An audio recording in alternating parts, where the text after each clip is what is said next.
Well, what we got here is the evaporator for a 2007 Honda CRV. And the way this evaporator sits in there, it sits in there like this. And there is a tube assembly that routes this port over to where it goes. And I'm going to show that in just a minute. And there's also, on the evaporator that's installed, there's a plastic cover like a shim that goes on the bottom of this.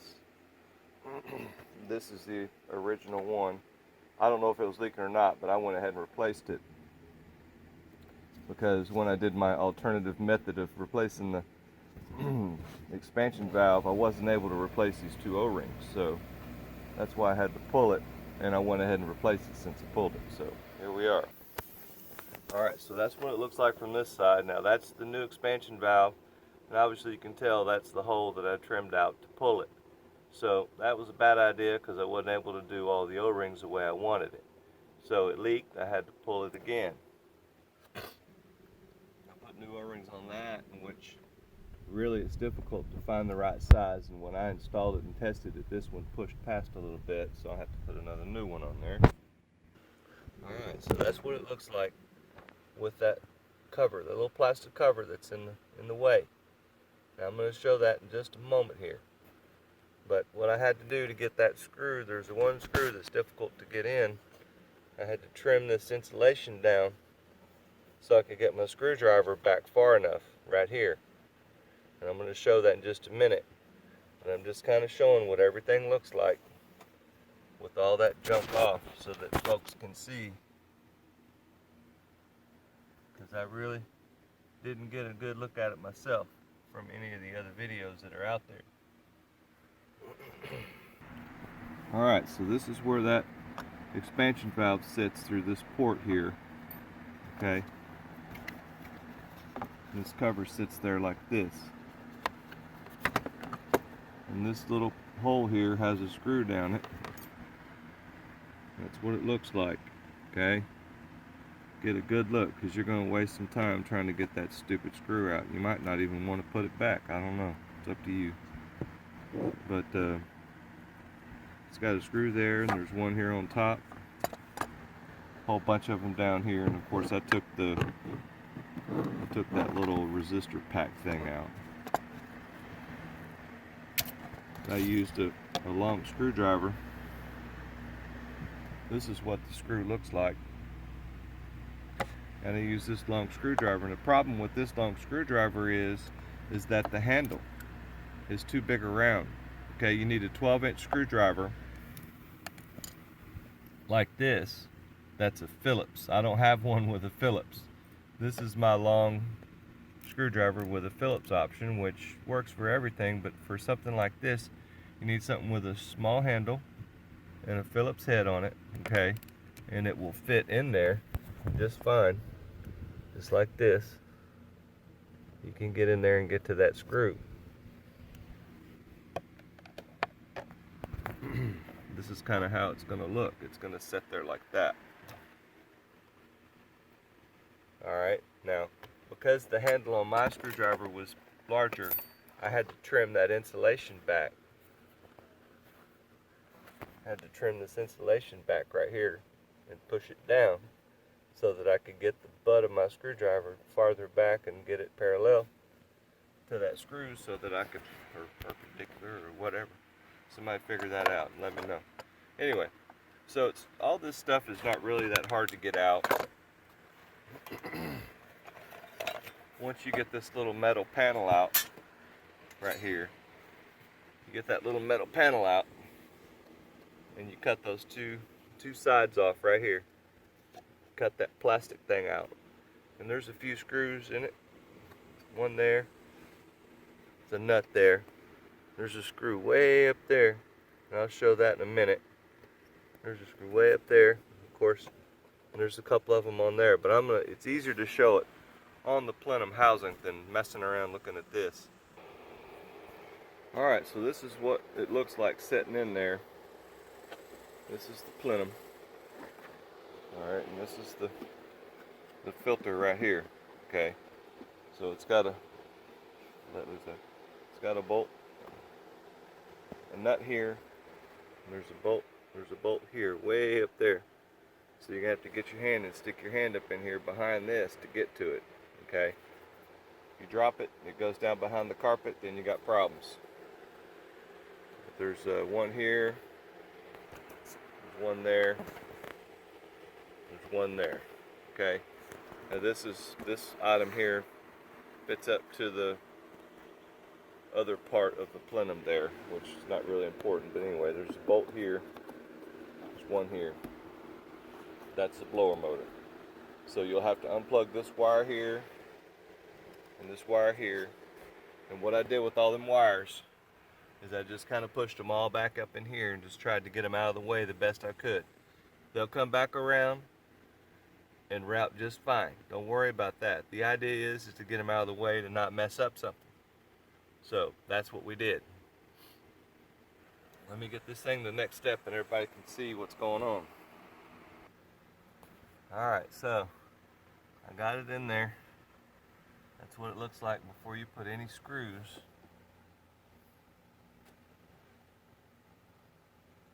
Just kind of slide it in there. It gets a little tricky. You have to push it up against that firewall a little bit. But once you get it pushed up in there, it works fine.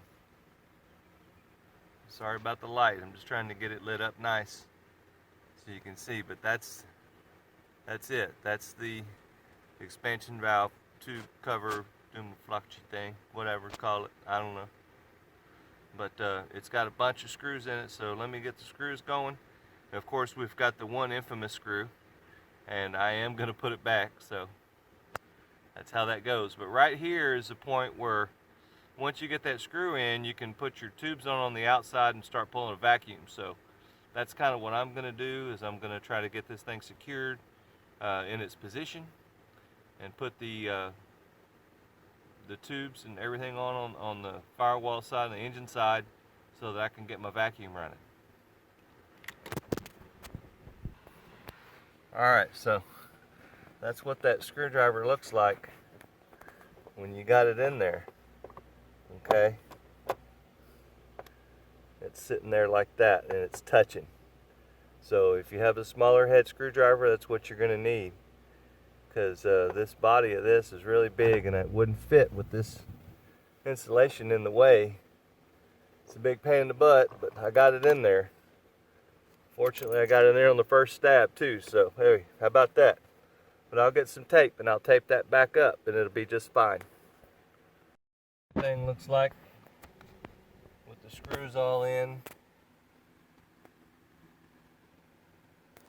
And then all I did was put a couple of dabs of silicone behind that and just tape it up, and it'll be fine. Let's get it to the next step.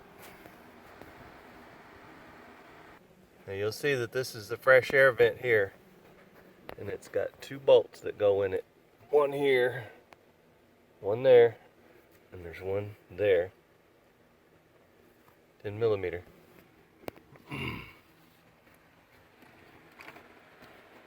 That's where these two here are, right here. One there and one there at the top. So those two tricky guys will be the next job. Alright, so I know this doesn't make much for taking one out, but if you watch and see how this thing goes in there, I just kind of put it on the floor and kind of just slide it up in there like that, up into the place. Now it's a two-handed job. There's really not much room for this camera business, so let me get it to the next step and you can have a good look at it. Hang on a sec. Alright, so I got it shoved up in there, and you can see that it's just sitting here on this bolt here. I've got one there. There's one here. Of course, we got those two at the top. I don't know if we can even see those. There's one. One there. And that other one is, oh boy, I don't know if I can get it in the camera view or not, but it's up there. There it is. Right there. So, put some bolts in and get it to the next step. Alright, so, I got all the bolts on. Now that bolt up there, I put a little orange dot on it. On the head of that bolt, I put an orange dot. So, that's where that one goes. I put it in there with my hand. Okay? Put all these on with my hand, there and there. There's one here, and that one up there. Put them all in hand tight first. Don't tighten any of them up, and then after you get them all in, tighten them up. Alright, so the part I put in last is this here. And this has one bolt, a big one that you can tell. It goes right there. It goes through right here. So you just fit it up in here like this.